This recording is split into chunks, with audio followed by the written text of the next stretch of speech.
पूरे का पूरा इस देश को खोखला कर दिया है। अघोषित इमरजेंसी लगी हुई है। इस देश के प्रधानमंत्री नरेंद्र मोदी जी आते हैं और कहते हैं मेरे से चूक हुई। किसानों के ऊपर हमले हुए, मजदूरों पे हमले हुए, किसान किस तरीके से आत्महत्या करने को मजबूर है, छात्र किस तरीके से आत्महत्या करने को मजबूर है। तालिबानी जो सरकार है और तालिबानी जो फरमान सुनाए जा रहे हैं, तब इनसे हम नजात पा सकते हैं। 700 किसानों की शहादत पर वो नहीं बोलेंगे। इस देश के पार्लियामेंट के अंदर कितने रेपिस्ट बलात्कारी हैं, उन पे वो नहीं बोलेंगे। बोलना तो पड़ेगा, अगर नहीं बोलेंगे एक एक करके सब मारे जाएंगे। ईवीएम मशीन चोर है और उसी चोरी के कारण आज हमारी ये हालात बद से बदतर है। तो भैया बहुत बुरा वक्त है और इससे बुरा वक्त आने वाला है। राम मंदिर से भला हो रहा है चुटियाधारियों का, तिलकधारियों का, जनेऊधारियों का।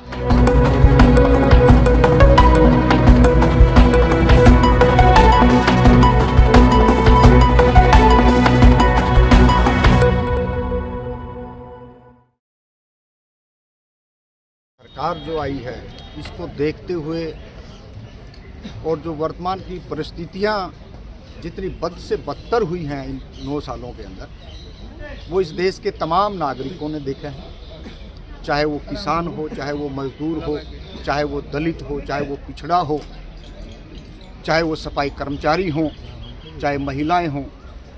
ये बात हमने 2011-12 में समझनी चाहिए थी, लेकिन गलतियां हुई। लेकिन अब समय है कि कहीं ना कहीं 2024 जैसे नज़दीक आ रहा है। जो पिछली जो गलतियां हुई हैं, जो इस सरकार ने हमारे को उस जगह पे लाके छोड़ दिया है, बद से बदतर हालात हो चुके।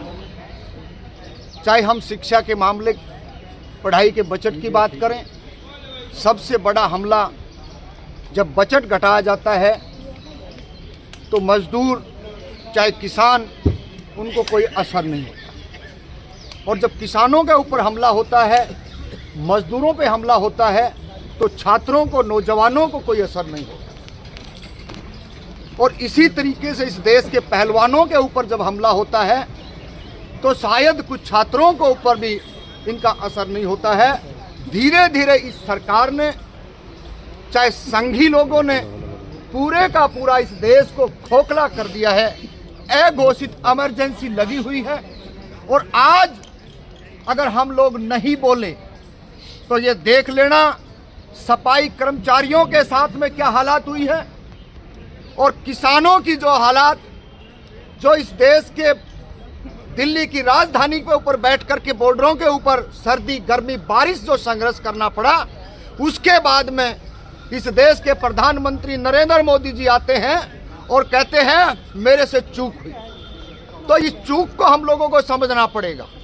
अगर इसी तरीके से अगर हम मौन रहे तो आज तो जो पढ़े लिखे जो छात्र प्रोफेसर हैं, उनके ऊपर भी लगातार हमले किए जा रहे हैं। और पौध कहां से खराब करते हैं। किसानों के ऊपर हमले हुए, मजदूरों पे हमले हुए, तो इन्होंने क्या किया, एक योजना लाके छोड़ी। वो योजना 4 साल की नौकरी। उस नौकरी से ही यह स्पष्ट पता चल गया था कि अब इस देश के अंदर किसान को भी मार दिया, मजदूर को भी मार दिया।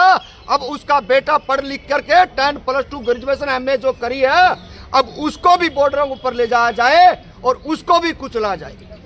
तो आज अघोषित इमरजेंसी भारत देश के अंदर है।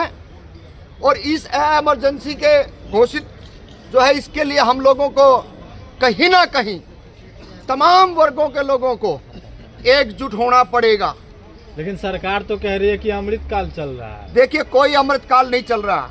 इस देश के अंदर इतनी भूखमरी है, 60 लाख युवा बेरोजगार है, और आए दिन किसान किस तरीके से आत्महत्या करने को मजबूर है, छात्र किस तरीके से आत्महत्या करने को मजबूर है। इस सरकार ने इस देश के अंदर अघोषित इमरजेंसी करके ये साबित कर दिया है कि आज गरीबों की, मजदूरों की, किसानों की कोई सुनने वाला नहीं है। अब अगर खड़ा होना है तो हम सभी इस देश के कमेरा जो लोग हैं, चाहे वो किसानी से जुड़े हों, चाहे वो मजदूरी से जुड़े हों, चाहे वो फैक्ट्री से जुड़े हों, चाहे वो आम कर्मचारी हों। अब समय कम है और इस कम समय के अंदर बहुत ताकत के साथ हम लोगों को लगना पड़ेगा, तभी जाकर के 24 के अंदर इस जो तालिबानी जो सरकार है और तालिबानी जो फरमान सुनाए जा रहे हैं, तब इनसे हम नजात पा सकते हैं। एक सवाल ले लीजिए। बीजेपी के मंत्री कहते हैं मंचों पे जा करके, न्यूज चैनल पे, जो हमने डायरेक्ट किसानों को सालाना 6,000 अकाउंट में देने का काम कर रहे हैं मोदी की सरकार।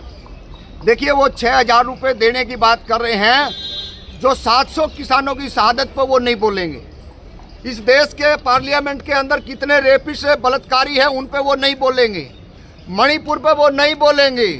जो आए दिन जो इस देश के अंदर जो घटनाएं हो रही हैं उन पे वो नहीं बोलेंगे।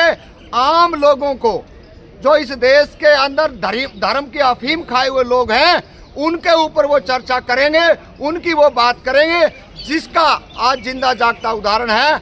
हर इस देश का छात्र, हर इस देश का युवा, हर इस देश की महिला और किसान और मजदूर तमाम पीड़ित हैं। अगर आज फिर मैं वही कह रहा हूं, हमने बोलना तो पड़ेगा। अगर नहीं बोलेंगे एक एक करके सब मारे जाएंगे। नहीं बोलोगे तब भी मारे जाओगे। इतने ही लोग पीड़ित होते तो तमाम राज्यों में सरकार कैसे बन रही है? देखिए, सरकार बनने के जो फार्मूला है वो बीजेपी के पास है। ईवीएम का इस देश के अंदर लंबे समय से यही बीजेपी और आरएसएस विरोध करती आई थी, लेकिन आज ये सत्ता में बैठे इसका विरोध नहीं कर रहे। और आज किसान भी इस बात का मान चुके हैं, मजदूर भी मान चुके हैं, और आम जो दलित पिछड़ा वो भी इस बात को मान चुके हैं कि ईवीएम मशीन चोर है, और उसी चोरी के कारण आज हमारी ये हालात बद से बदतर है। एक चीज बात और मैं कह के अपनी बात को समाप्त करूंगा। यही जंतर मंतर था। 2010 में हमने यहाँ धरना लगाया और 2016 तक इस जंतर मंतर के ऊपर हम रहे, और तमाम चौकीदार से लेकर के प्रधानमंत्री तक हम मिले, अपनी बात को लेकर के हम गए, लेकिन बातें सुनी जाती थी। जैसे ही ये 14 में सरकार आई है, और आज तो बद से बदतर हालात कर दिया। जंतर मंतर के ऊपर जैसे किसी सलीमा हाल की टिकटें बचती हो, और यहाँ पे जो सिक्योरिटी लगाई जाती है वो कैसे विसल मारते हैं, और 2 घंटे का 2.5 घंटे का टाइम देकर के बाहर निकाला जाता है। इससे स्पष्ट है, अगर यूनाइटेड नहीं हुए देश के छात्र, यूनाइटेड नहीं हुए इस देश के किसान, तो भैया बहुत बुरा वक्त है, और इससे बुरा वक्त आने वाला है। जब आप अपनी बात ही नहीं कह सकते हो जंतर मंतर पे, तो आपको कहां बोलोगे?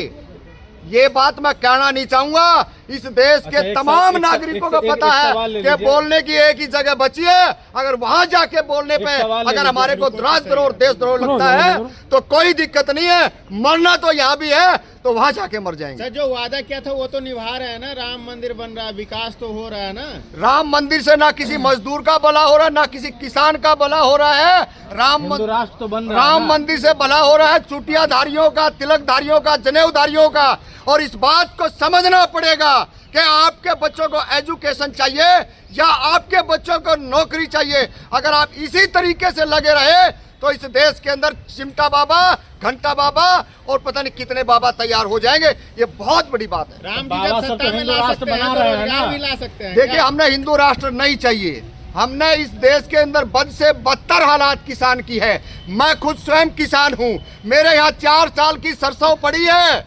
अगर मैं पूछना चाहता हूँ नरेंद्र मोदी और इस देश के गृह मंत्रियों से, 4 साल की सरसों का मेरा भाव लागत मेरी पूरी नहीं हो रही है। इसलिए मेरी मजबूरी है कि मैंने एक घर के अंदर कमरा भी जो न खूंद रखा है, और आज तक भाव नहीं है, तो मैं कहाँ उसको फेंकूं?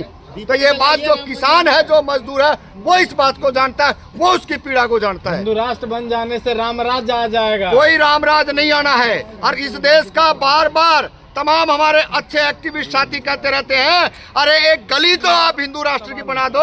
हम उस मसले पर नहीं जाना चाहते हैं, ना इनकी हैसियत और औकात है। ये जो इस तरीके के लारे लप्पे दे करके इस देश के युवा को गुमराह कर रहे हैं, इस बातों में कोई तथ्य नहीं। जातिगत गणना का विरोध कर रही है विपक्ष, और विपक्ष इसको लेके उठा रही है मुद्दा। इस पर क्या कहना चाहिए? देखिए, जातिगत जनगणना इस देश के अंदर बहुत बड़ा मुद्दा है, और जातिगत जनगणना से जो लोग सत्ता में पीछे रहे हैं जो लोग शिक्षा में पीछे रहे हैं, जो राजनीति, जो रोजगारों में पीछे रहे हैं, उनको उनका हक मिलना चाहिए। नहीं तो ये जनेऊधारी और तिलकधारी इस देश को निगल जाएंगे। और वो वर्तमान की परिस्थिति में 9 सालों के अंदर हमने ये देख लिया है कि हम कहां से कहां पहुंच रहे हैं। अरे इस देश का कमेरा किसान को जो मार सकता है, तो आम मजदूर, दलित, पिछड़े की क्या हिम्मत होगी जो इसके सामने खड़ा होकर के ये बात कह दे।